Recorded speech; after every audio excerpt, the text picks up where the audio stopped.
টেকনাফ সীমান্তে মিয়ানমার থেকে আসা গুলিতে আহত শিশু আফনানকে উন্নত চিকিৎসার জন্য ঢাকায় আনা হয়েছে।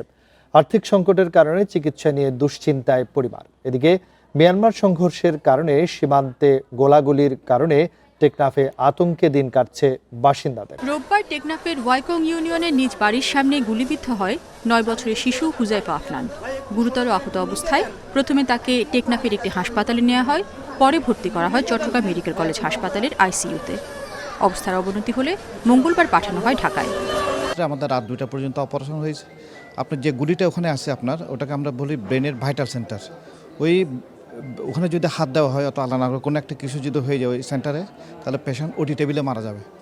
রাজধানীর আগারগাঁওয়ে নিউরোসায়েন্স হাসপাতালে ভর্তি করা হয়েছে হুজাইফাকে। তার জীবন নিয়ে শঙ্কায় পরিবার, সাথে যোগ হয়েছে দীর্ঘ চিকিৎসা ব্যয় বহনের দুশ্চিন্তা। আমরা নিরাপত্তা চাই। আমরা আমাদের ছেলে মেয়েকে নিয়ে বাসায় থাকতে পারি না। আমাদের ছেলে মেয়ে বাসায় খেলাধুলা করতে পারে না, বাইরে খেলাধুলা করতে পারে না, দোকানে যেতে পারে না।